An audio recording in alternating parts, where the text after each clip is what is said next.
Ya, puji Tuhan. Pada pagi ini mari kita sama-sama akan membaca dalam Injil Matius pasal yang ke-17.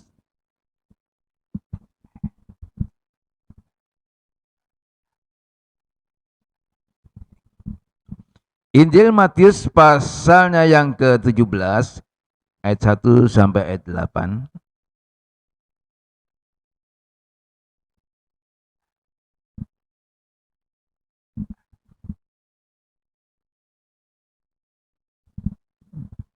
Ya.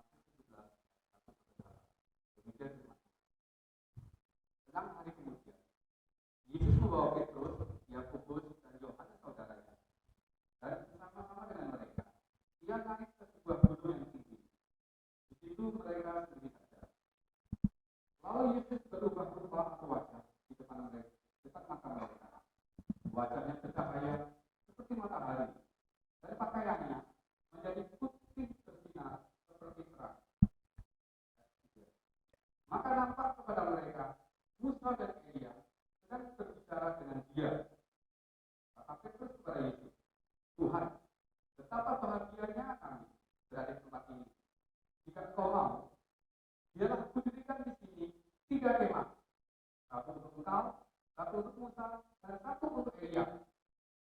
Dan tiba-tiba sudah dia berkata-kata, turunlah awan yang terang menaungi mereka. Dan dari dalam awan itu terdengar suara yang berkata, inilah anak yang kukasihi. Inilah anak yang kukasihi. Kepadanya aku berkenan.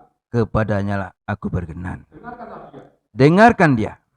Mendengar itu, tersentuhlah murid-muridnya dan mereka sangat ketakutan. Iya. Terima kasih. Ya. Ayat 7 ya. Lalu Yesus datang kepada mereka dan menyentuh mereka sambil berkata, berdirilah. Berdirilah. Jangan takut. Jangan takut. Dan ketika mereka mengangkat kepala, ya, mereka tidak melihat seorang pun kecuali Yesus seorang diri. Ya, puji Tuhan. Saudara, Tuhan Yesus membawa ketiga murid yang bernama Yakub, Petrus, dan Yohanes. Waktu Yesus membawa 3 murid naik ke atas gunung setelah hari ke-6. Setelah hari ke-6 berarti hari ke-7. Hari Sabat ya. 7 itu hari ke-7 hari Sabat. Buat kita adalah hari-hari di mana kita ya harus datang beribadah kepada Tuhan. Saudara, 3 murid yang dibawa oleh Tuhan naik ke atas gunung yang tinggi, apa tujuannya? Sedangkan murid yang lain ada di bawah gunung. Lihat Injil Matius pasal yang ke-17 ini, Tuhan mau supaya kehidupan rohani kita mengalami peningkatan. Seperti 3 murid ini, Yakub, Petrus, Yohanes dibawa naik ke atas gunung yang tinggi.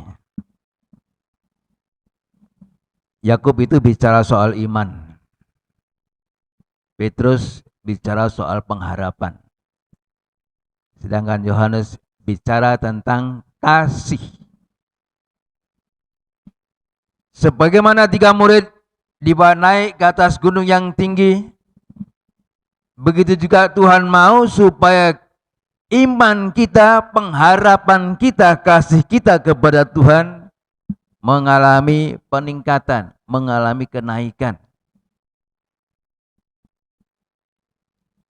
Ya, setelah hari ke-6, angka 6 itu angka manusia. Ya, setelah hari ke-6, Yesus membawa murid-murid naik ke atas gunung. Tuhan mau supaya kemanusiaan kita yang ditandai dengan banyak kekurangan bahkan kejahatan itu, Tuhan mau supaya itu semua harus ditinggalkan. Tuhan mau membawa kita ini kepada angka 7.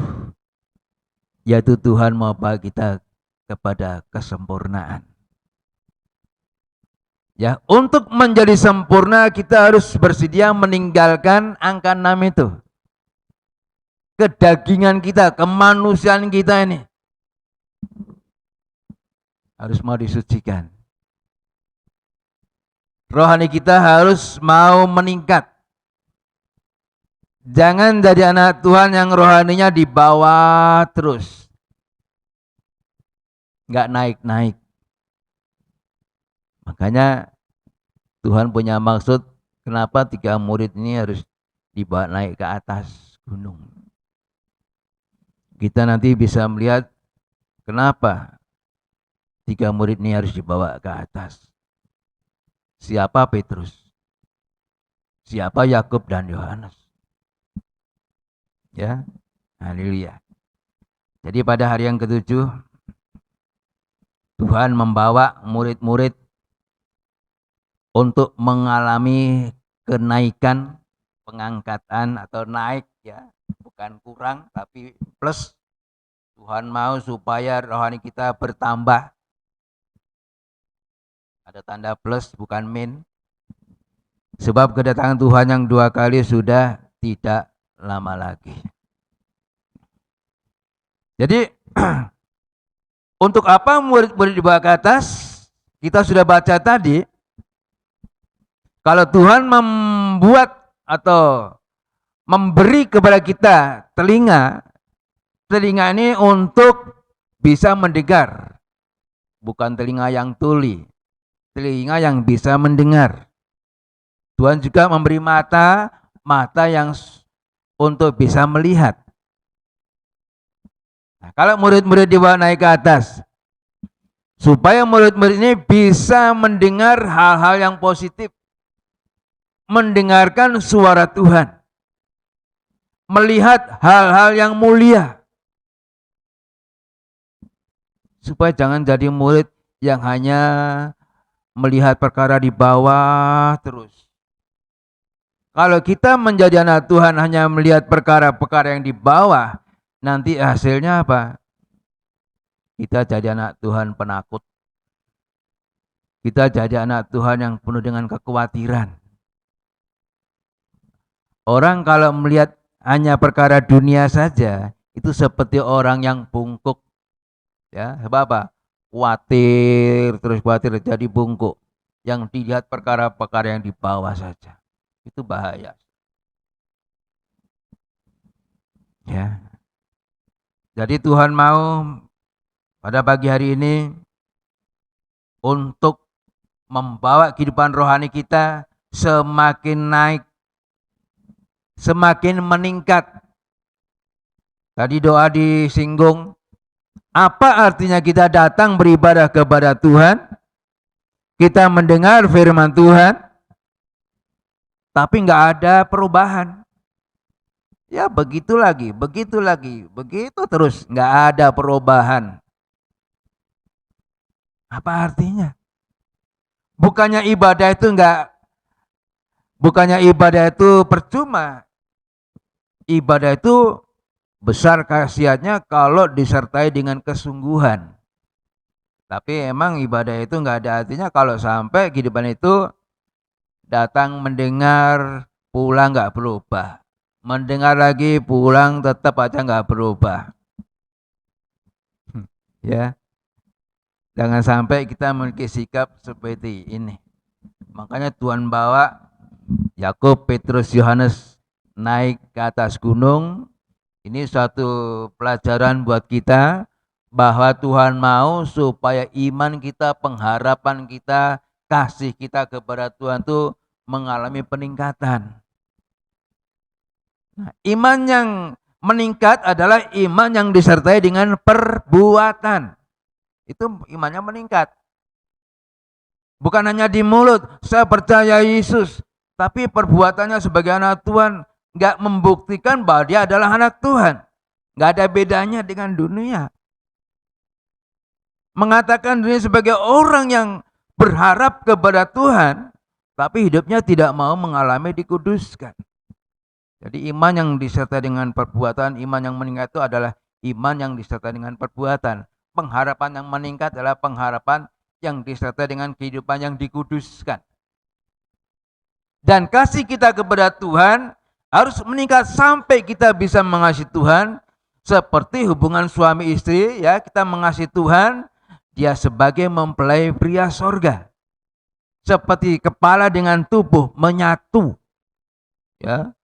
Kadang-kadang kasih kita kepada Tuhan baru-baru meningkat. Ya. Haleluya. Iman kita enggak meningkat, pengharapan kita enggak ada peningkatan, dan Tuhan tidak berkenan. Tuhan mau supaya iman, pengharapan kita, kasih kita kepada Tuhan mengalami kenaikan. Saudara lihat perkara dunia semuanya naik. Perkara dunia semuanya serba canggih. Ya, mengalami peningkatan yang begitu luar biasa. Tapi bagaimana rohani anak Tuhan? Ya, semakin canggih, semakin meningkat, atau semakin tergilas oleh dunia. Karena tidak ada peningkatan, dunia begitu meningkat, tapi rohani anak Tuhan tetap ada di bawah. Kalau kita tidak mau mengalami peningkatan rohani kita nanti tidak akan bisa mendengar hal-hal yang positif, tidak bisa melihat hal-hal yang mulia. Makanya Tuhan bawa 3 murid ini naik ke atas. Untuk apa? Supaya bisa mendengar, ya, hal-hal yang positif dan melihat hal yang luar biasa. Seperti yang dialami oleh ketiga murid. Baik Yakub, Petrus, dan Yohanes. Saudara, kalau Tuhan membuat kita ini ada telinga, ada mata, ya. Coba kita baca dalam Amsal 20 ayat 12. Amsal Solomon pasal 20 ayat yang ke-12.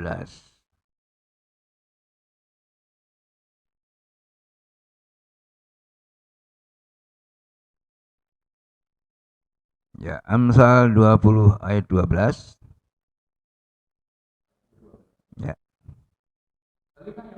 Telinga yang mendengar dan mata yang melihat.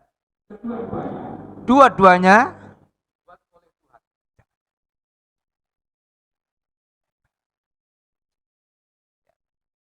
ya. Ulangi. Telinga yang mendengar dan mata yang melihat dibuat oleh Tuhan. Tuhan mau kita punya telinga adalah telinga yang mendengar. Hati-hati, kalau telinga tidak kita gunakan untuk mendengar suara Tuhan, nanti iblis membuat telinga kita tuli terhadap suara Tuhan, dan kita hanya bisa mendengar perkara-perkara dunia yang hanya menimbulkan ketakutan dan kekhawatiran. Kalau mata kita tidak mau dikuduskan, nanti kita punya mata hanya untuk melihat perkara-perkara duniawi, tapi nggak bisa melihat hal-hal yang mulia yang daripada Tuhan. Iblis ini, pada zaman akhirin menjelang kedatangan Tuhan yang kedua kali, banyak bekerja luar biasa untuk membuat telinga anak Tuhan tuli dan matanya buta terhadap perkara-perkara rohani.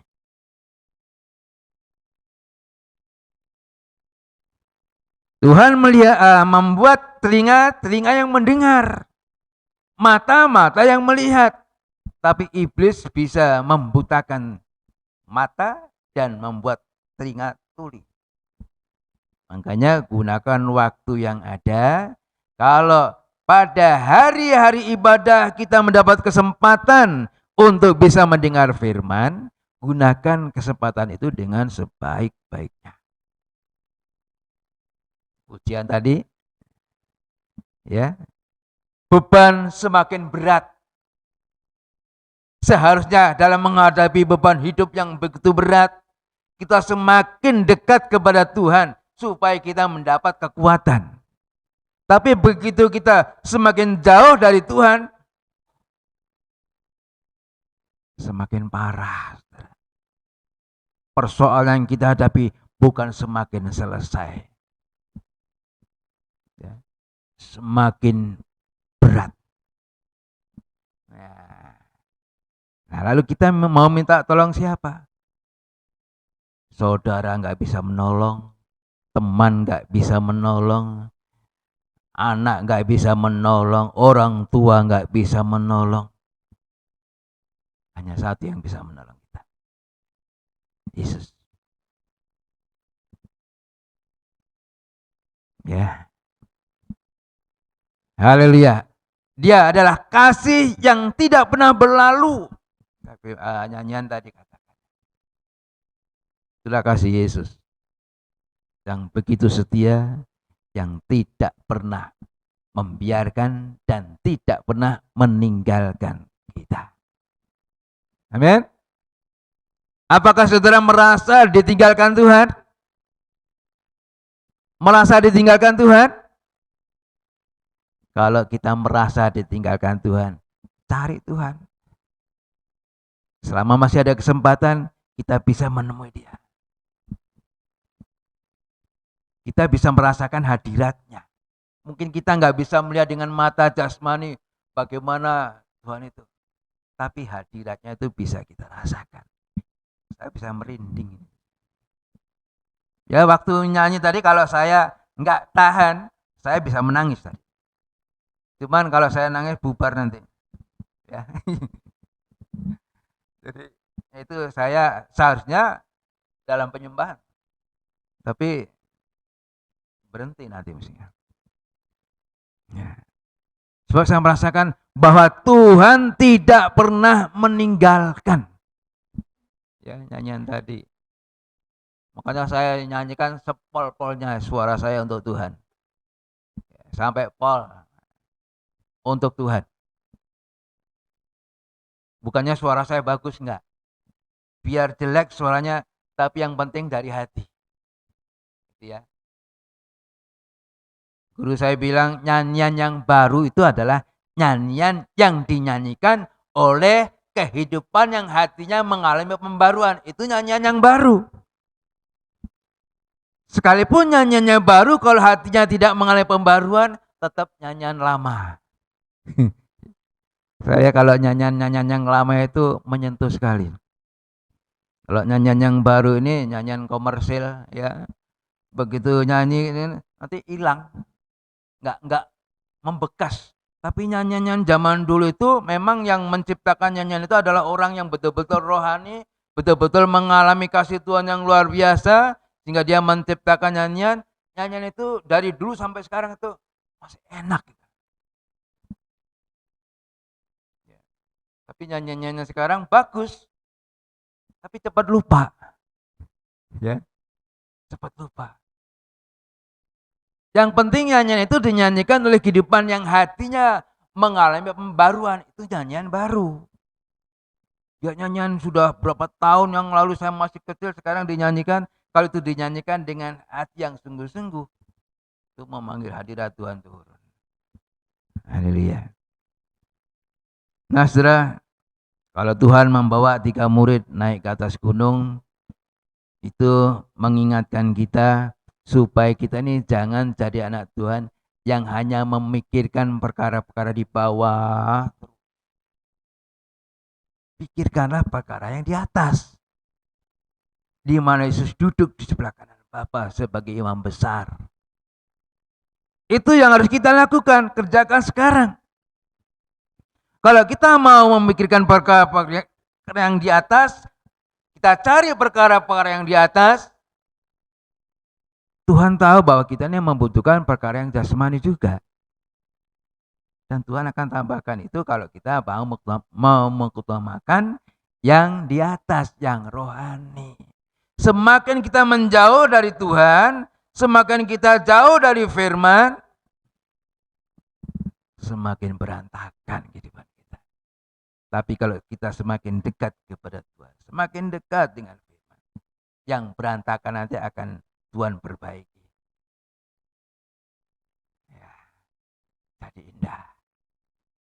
Haleluya, puji Tuhan ya. Coba.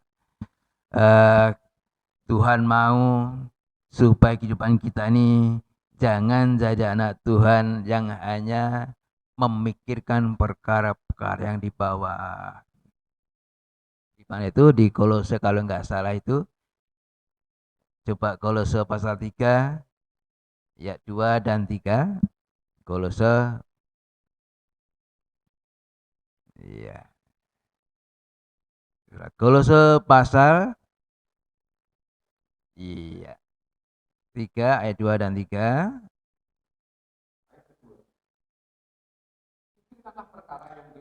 Pikirkanlah perkara yang di atas, bukan yang di bumi saja. Sebab kamu telah mati. Ya. Dan hidupmu tersembunyi bersama dengan Kristus di dalam Allah. Ya. Apabila Kristus yang adalah hidup kita Ya. menyatakan diri kelak, kamu pun akan menyatakan diri bersama dengan Dia dalam kemuliaan. Nah, mari kita belajar jadi anak Tuhan yang bukan hanya disibukkan dengan perkara-perkara yang di bawah. Hanya melihat perkara yang di bawah, hanya mendengar perkara-perkara yang di dunia saja, tapi sampai nggak ada waktu, nggak ada kesempatan untuk mendengar suara Tuhan, tidak bisa melihat keindahan firman Allah. Nah, kita dibutakan oleh si iblis. Dan mata kita hanya ditujukan kepada perkara dunia, telinga kita juga hanya untuk mendengar perkara-perkara dunia yang tidak membahagiakan, bahkan membuat kita takut, khawatir. Kenapa kita tidak mau gunakan waktu yang ada untuk semakin meningkat rohani kita? Ya. Jadi lewat Injil Matius pasal yang ke-17 ini, Tuhan mau membawa kehidupan rohani kita semakin naik. Makanya nanti ibadah di hari yang mendatang ya akan ditambah harinya, ya ditambah porsinya, bukan hanya seminggu sekali, tapi ada ibadah doa khusus, ada ibadah pendalaman Alkitab, disingkat jadi PA. Bukan orang bilang, oh PA lu, bukan ya. Pendalaman Alkitab. Ya supaya kita, rohani kita semakin naik lah. Dan ini memang memerlukan suatu pengorbanan. Kalau saudara enak, cuma datang mendengar saja. Tapi sebagai gembala, untuk mempersiapkan firman Tuhan itu tidak semudah itu. Ya. Dan saya juga perlu bergumul supaya Tuhan memberikan pembukaan rasa firman Allah yang limpah sehingga kita semua boleh mengalami kepuasan yang daripada Tuhan. Kalau jiwa kita, hati kita dipuaskan oleh Tuhan, maka kita tidak akan mencari kepuasan yang di dunia yang hanya sementara. Ya. Saya dengan istri sama. Sebenarnya saya dengan istri orang yang tidak suka jalan-jalan. Ya di rumah saja. Datang ibadah pulang. Suruh jalan-jalan. Pegah, saudara. Ya. Kalau nanti pendeta-pendeta akan retret di Lembang, sebenarnya secara tubuh ini sudah capek. Tapi ya karena ya MPH ya, PGS, saya di bagian keesaan gereja harus ikut, ya boleh ikut lah. Ya, padahal pas ibadah ya. Nanti Kemis ya, Rebo Kemis, Maret tanggal 21 dan 21, 22 atau 22, 23. Itu hamba Tuhan semua pendeta Cirebon mau ke Lembang. Ya udahlah. Kalau pas ibadah ya ibadahnya harus baru mulai pergi lagi. Ya. Ya saya serahkan semua biar kehendak Tuhan yang jadi.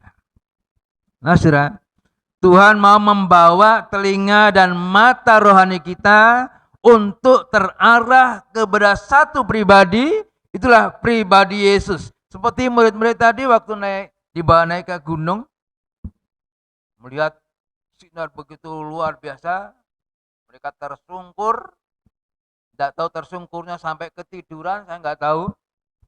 Sebab waktu dia melihat tiga orang, begitu dibangun Tuhan, dia hanya melihat satu, yang dua nggak tahu. Petrus bilang, wah mau bikin 3 kemah. 3 kemah. Tabernakel itu hanya 1 kemah. Petrus mau bikin 3 kemah. Tapi dalam ayat yang lain itu, kitab yang lain, apa yang Petrus katakan itu sebenarnya dia nggak sadar. Seperti bangun tidur mungkin, ya. Seperti saya tadi waktu bangun tidur, ini belum apa ya. Makanya bangun tidur harus duduk dulu. Ada yang bilang bangun tidur buka mata dulu, duduk, baru jalan. Jangan bangun terus jalan. Itu seringkali jatuh di kamar mandi. Kalau begitu bangun terus ke kamar mandi, ini belum stabil. Tadi saya bangun juga gitu. Bangun mau berdiri, geliyang gitu. Nah, darah Yesusnya. Tuhan mau ibadah ini. Istri bilang, mau ibadah nih, jangan macam-macam. Saya nggak mau macam-macam, cuma satu macam. Cuman kepala ini kok gluyur gitu. Jalan tuh kayak ada yang dorong. Ya puji Tuhan.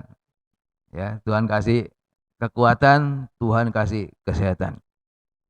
Ya, haleluya. Nah, Saudara, coba tadi sudah dibaca Kolose 3 ya. Sudah ya? Ayat 2 dan sampai 4 ya. Ya, sudah ya. Nggih. Ya, sudah. Kemudian mari kita akan membacanya dalam Yesaya 55 ayat yang ke-8. Ya. Yesaya pasal 55 ayat yang ke-8.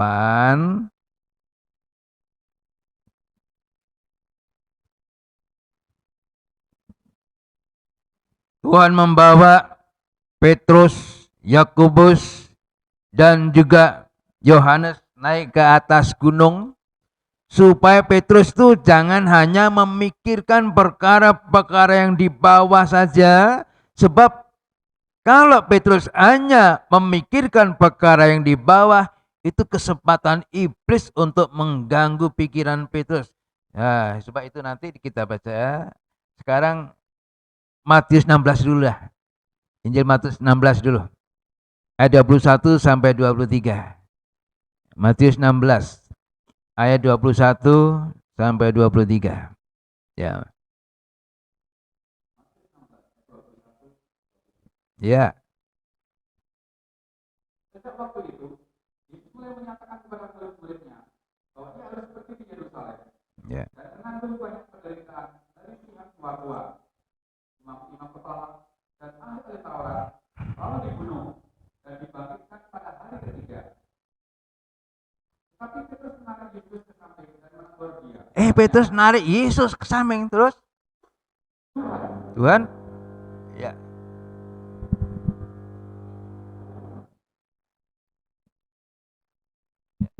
Ya. Ya.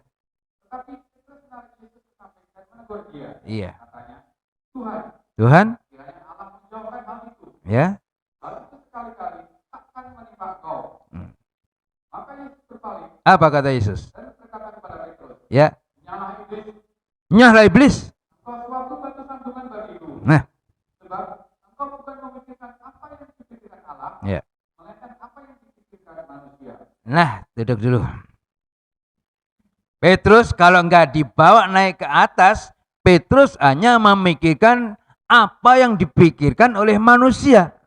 Dan bahayanya, kesempatan bagi iblis untuk mengganggu pikiran Petrus. Makanya Tuhan usir itu iblis yang sempat mengganggu pikiran Petrus. Yang diusir bukan Petrusnya, tapi iblis yang ada di dalam kehidupan Petrus. Nyahlah iblis. Bukannya Petrus iblis, bukan. Iblis yang sempat menguasai pikiran Petrus. Tuhan usir itu. Nyahlah iblis. Ini bahayanya, saudara. Kalau kita ini hanya memikirkan apa yang dipikirkan oleh manusia, ya, iblis nanti mendapat kesempatan untuk menguasai pikiran kita. Nah, ini. Makanya jangan hanya memikirkan perkara-perkara yang di bawah saja.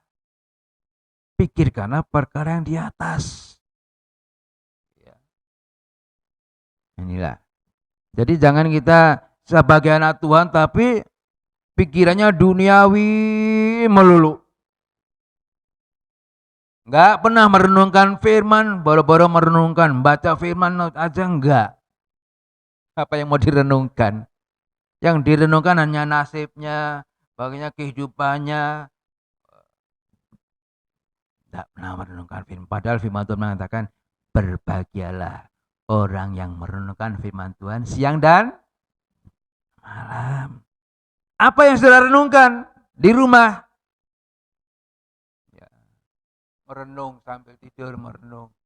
Wah, kita gambar sambil gambar. Bukan merenungkan firman, tapi yang dunia.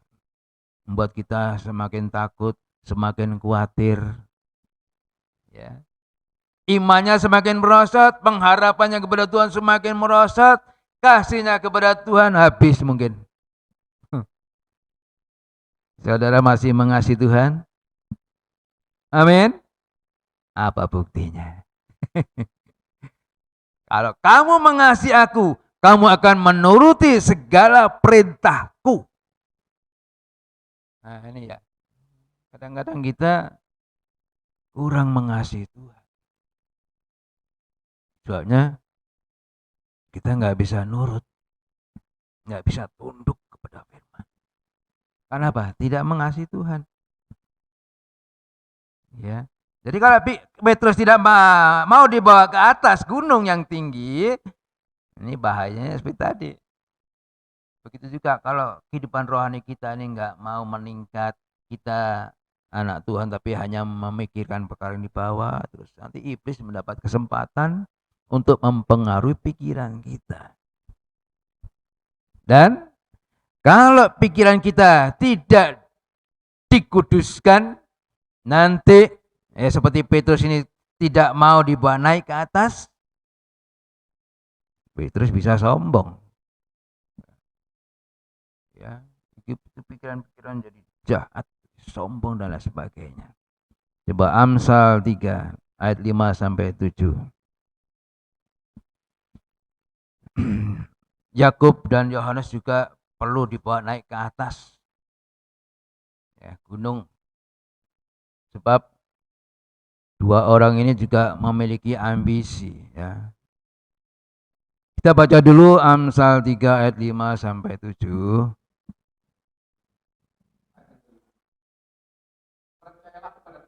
Percayalah kepada Tuhan.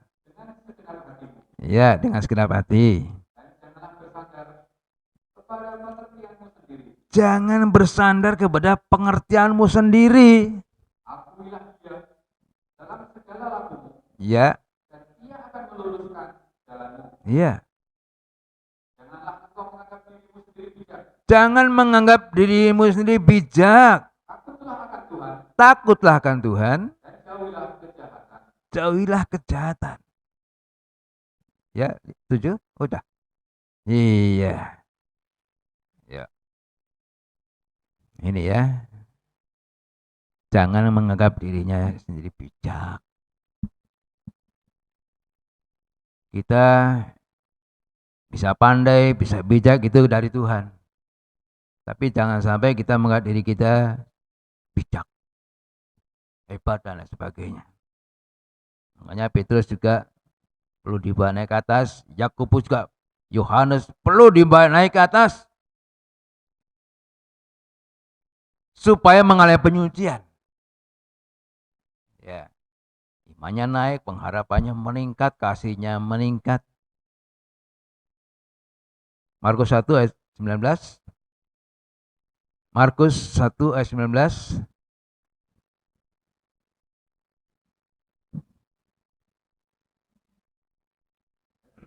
Iya. Dan setelah Yesus meneruskan perjalanannya sedikit lagi, dilihatnya Yakobus, anak Zebedius, Yakobus dan Yohanes saudaranya dan Yohanes, sedang membereskan jalan di dalam perahu. ya. Terus Yesus segera memanggil mereka, dan mereka meninggalkan ayahnya, Zebedius, di dalam perahu bersama orang-orang upahnya, lalu mengikuti dia. ya, gitu kan. Yakobus dan Yohanes. Ini, kedua orang ini kalau kita baca dalam Matius 20 ayat 21 sampai 24, kedua orang ini punya ambisi ya untuk menjadi, kita baca saja Matius 20 ayat 21 dan sampai 24. Ya. Kata Yesus, apa yang kau kehendaki? Apa yang kau kehendaki?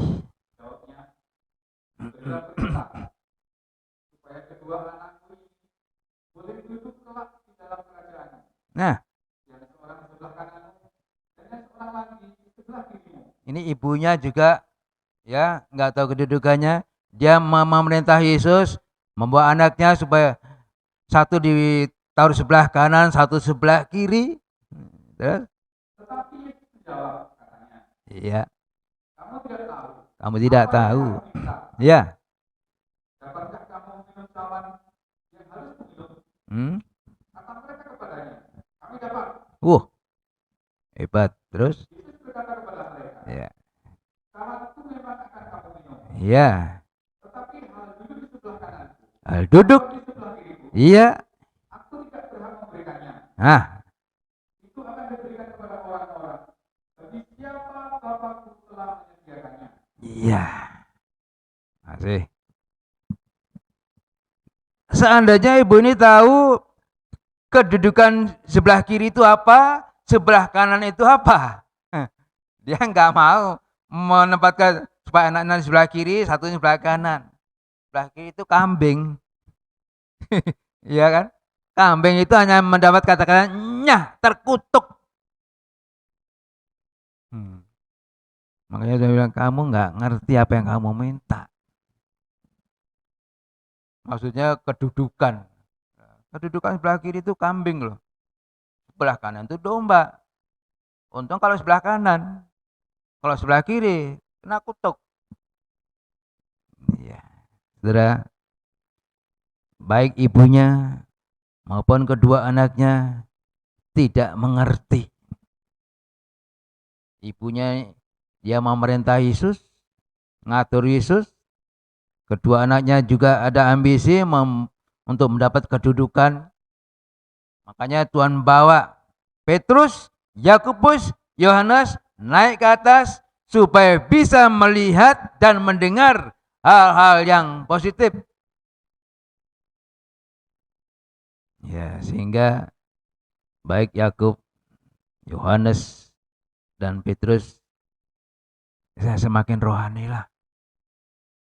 Ya, semakin rohani. Ya, Tuhan mendidik Yakub dan Yohanes ini, bahkan ibunya, supaya tahu tempatnya. Soalnya mengapa Tuhan bawa ketiga murid ini naik ke atas gunung supaya bisa ya menempatkan diri sesuai dengan kehendak Tuhan. Saudara, coba kita baca dalam Lukas 9 ayat 51 sampai 55. Lukas 9 ayat 51 sampai 55. Ya, kita langsung saja. Injil Lukas pasalnya yang ke-9 ayat 51 sampai 55. Ketika hampir genap waktunya, Yesus jalan ke surga. Ia mengarahkan pandangannya untuk pergi ke Yerusalem, dan ia mengirim beberapa utusan mendahului dia. Mereka itu pergi, lalu masuk ke suatu desa lalu masuk ke suatu desa orang Samaria untuk mempersiapkan segala sesuatu baginya. Ya. Tetapi orang-orang Samaria itu tidak mau menerima dia karena perjalanannya menuju Yerusalem. Ketika dua muridnya itu, yaitu Yakobus dan Yohanes, Yakub dan Yohanes, melihat hal itu, ya, mereka berkata, Tuhan, apakah Engkau mau supaya kami menyuruh api turun dari langit untuk membinasakan mereka? Akan tetapi ia berpaling dan menegur mereka. Lalu mereka pergi ke desa yang lain. ya, masih. Yakub dan Yohanes sebagai murid Tuhan singgung, emosi, makanya Tuhan tidak mau mendengar, tidak mau mengabulkan permintaannya.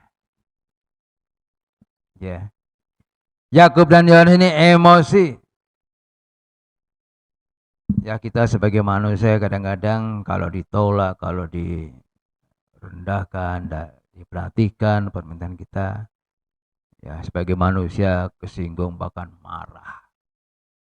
Makanya kenapa Tuhan bawa